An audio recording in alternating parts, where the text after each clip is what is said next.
गुरुदेव के पास जाके क्या गुरुदेव मुझे भी रुकना है यहाँ पर, वैसा मुझे भी पढ़ाई करनी है, आप मुझे भी अनुमति दो तो मैं भी यहाँ रुक जाऊँ।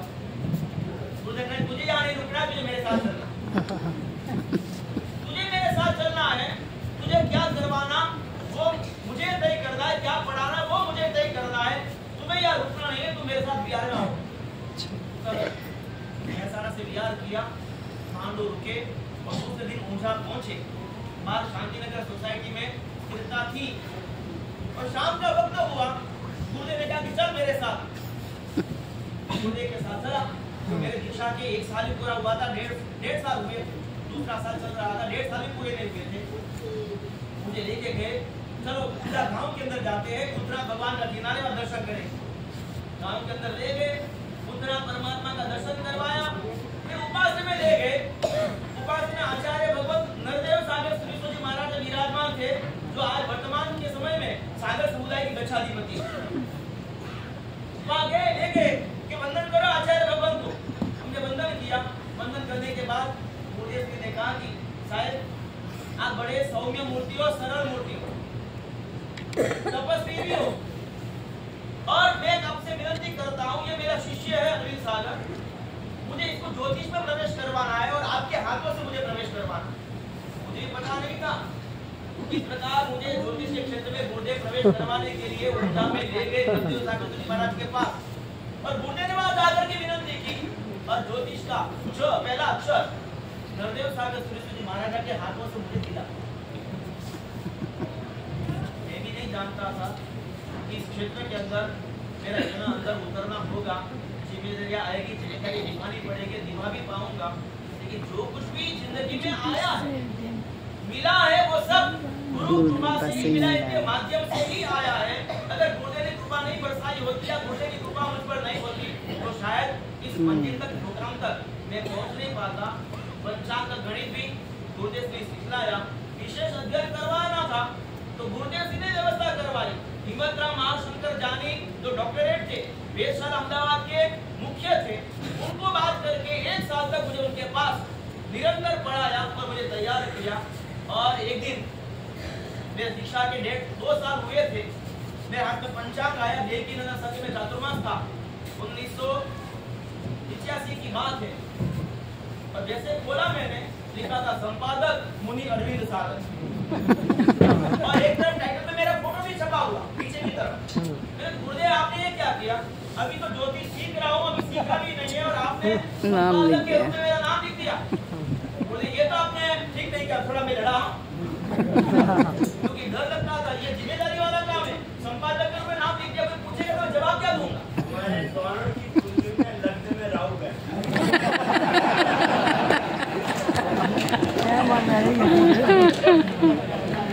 बैकग्राउंड होता ये क्या किया आपने? मेरा नाम तो लिख दिया आपने, लिख दिया, बस मुझे लगा सही लगा, लिख दिया, ये तो बोल गए। लेकिन ये भी एक तरीका था मुझ पर कृपा बरसाने का, जो मैं समझ नहीं पाया था उस वक्त। परमात्मा का उठाई से गुरु भगवंतों को याद करते हुए उनके चरणों में नतमस्तक होता हूं। गिरनार की इस पावन धरा पर मुझे आना हुआ नहीं था, और जब संजोग बने तब एक साथ अनेक गुरु भगवंतों के दर्शन होना, उनसे मिलन होना, ये भी सौभाग्य बनेगा, ये भी सोचा नहीं। क्योंकि अक्सर गिरनार क्षेत्र में चातुर्मास की आराधना होती नहीं है, और कभी होती भी है तो प्राय करके एक बार एक जगह पर एक स्थान पर चातुर्मास होता है। शायद ज्ञात गिरनार के निकट के इतिहास में पहला ऐसा प्रसंग बना होगा कि एक साथ एक जगह पर नहीं, 3 जगह पर चातुर्मास की आराधना।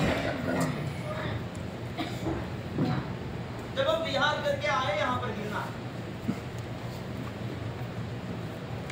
तरेटी में गए, तरेटी की स्पर्शना हुई, उपासना में गए, और सबसे पहले दर्शन मंगल के रूप में आचार्य भगवत पूर्णचंद्र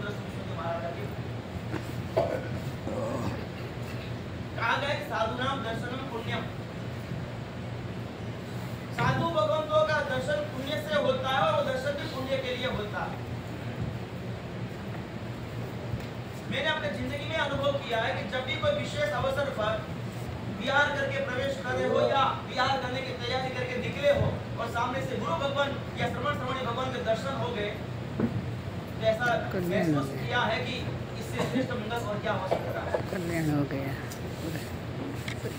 पूर्णचंद्र सुरेश्वर जी महाराज को दूसरी बार मिला, 2005 में मोकलसर में मिला। एक दीक्षा का प्रसंग था, आचार्य भगवान बम्बई घाटों पर से विहार करके मोकलसर राजस्थान आए और हम विहार करके नागपुरा से निकले थे और मोकलसर गए। उसी दिन दीक्षा थी और एक दिन का समागम था, साथ में रहना हुआ। इतना ही परिचय उससे विशेष अधिक नहीं, लेकिन जिन्हें कलापूर्ण सुरेश्वर जी महाराजा के आशीर्वाद मिले हो, उनके संस्कार मिले हो, उनकी भावनाओं से भावित होने का मौका मिला हो, भावित हुए हो, वैसे गुरुजनों के सानिध्य में जब आते हैं तब एक आत्मीय नाता सहजता से जुड़ जाता है। छोड़ना नहीं पड़ता, जैसे गुरुदेव ने कहा कि आशीर्वाद देने की चीज नहीं, वैसे नाता जोड़ने की चीज नहीं होती है, नाता सहजता से जुड़ जाता है जहाँ इस प्रकार की भावना काम करती है। 20 दिन हम कांताबा धर्मशाला में रहे, आचार्य भगवत के सानिध्य में, इनके साथ, इनके शिष्य परिवार के साथ। आने वाले को कभी ऐसा प्रतीत नहीं हुआ कि दो समुदाय के साधु साथ में रह रहे, एक समुदाय के साधु साथ में रह रहे हो, वैसा माहौल परस श्रवण भगवत को का हुआ, वो आदान प्रदान, वो व्यवहार, वो वंदनादि व्यवहार, साथ में बैठ कर नीचे जाना, ऊपर आना, वो आत्मीय संबंध, वो गुरुओं की देन है, वो परंपरा की देन है। और उसमें चातुर्मास प्रवेश करने के एक दिन पहले मुझे आचार्य भगवान जिनेश सुरेश्वर जी महाराज का भी आगमन हुआ। आषाढ़ी बीज का प्रवेश था और एकम का आपका आगमन हुआ। थोड़ा परिचय जिनेश महाराज साहब से था और उसमें भी हमारे महात्मा जी और मणिपुर का सागर जी बिहार के 6-7 दिन साथ में बिहार भी किए हुए। कलापूर्ण सुरेश्वर जी महाराजा के आशीर्वाद मिले ही थे, गुरुदेव पर बहुत कृपा थी। ये तो मैंने स्वयं अपनी आंखों से नजरों से देखा। जब पाली चातुर्मास करने के लिए 1984 में जा रहे थे, तब आचार्य भगवान लोनावा में स्थिरता किए हुए थे भद्रेश्वर विजय महाराज के साथ, और शाम के समय वहां पहुंचे थे। रात्रि में विश्रामी वहीं पर किया था, उस वक्त तो आशीर्वाद पाया था। उसके बाद भी एक दो अवसर ऐसे आए थे जब आचार्य भगवान के आशीर्वाद मिले थे। जिनेश महाराज साहब के गुरुदेव पूर्णचंद्र सुरेश्वर जी महाराज, उनके भी आशीर्वाद पाने का सौभाग्य प्राप्त हुआ। उनके सानिध्य में भी महीनों तक रहने का मौका भी मिला। उनके जो बड़े शिष्य परिवार में लक्ष्मीरत्न सुरेश्वर जी महाराज हो, रविरत्न महाराज हो, उन सबके साथ का भी वही आत्मीय नाता है, आत्मीय संबंध वैसा का वैसा जो बचपन का बना हुआ 40 साल पहले का, वो भी आज वैसा ही है। तो ऐसे गुरुजनों का एक साल का संगम होना साधु जीवन में कुछ दुर्लभ है, सुलभ नहीं। कई बार ऐसा होता है कि विहार करके जा रहे हो, एक तरफ से गुरु भगवान एक दिशा में जा रहे हो, दूसरी तरफ गुरु भगवान आ रहे हो, बीच का जो रोड है, डिवाइडर है, उसे पता तक नहीं चलता कि उस तरफ से गुरु भगवान जा रहे हैं और हम यहाँ पर आ रहे हैं, और मिलना होने की संभावना होने के बावजूद भी मिल नहीं पाते। और फिर पता चलता है वो निकल गए और हम यहाँ निकल गए, अब पता नहीं वापस कब मिलना होगा। लेकिन यहाँ पर इस तीर्थ के अंदर हिनार तीर्थ की पावन धरा पर मुनियों का श्रवण भगवंतों का ये मिलन हुआ, ये अपने आप में एक चिरस्मरणीय स्मृति बनी है।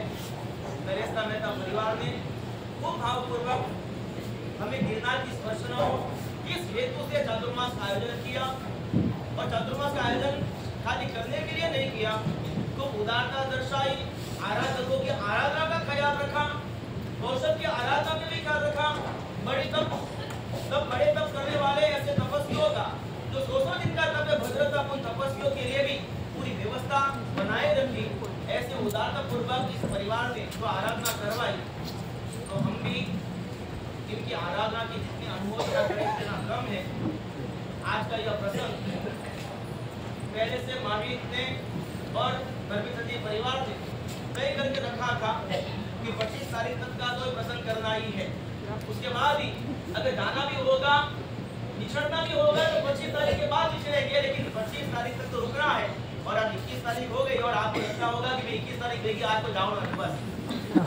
कई लोग तैयारी करके बैठ के आज करे नहीं और निकले नहीं। लेकिन ये परिवार की उदारता थी। अगर आपको ये वीडियो अच्छा लगा हो तो इस वीडियो को लाइक करें और मेरी channel Jain facts and stories को सब्सक्राइब करें। धन्यवाद।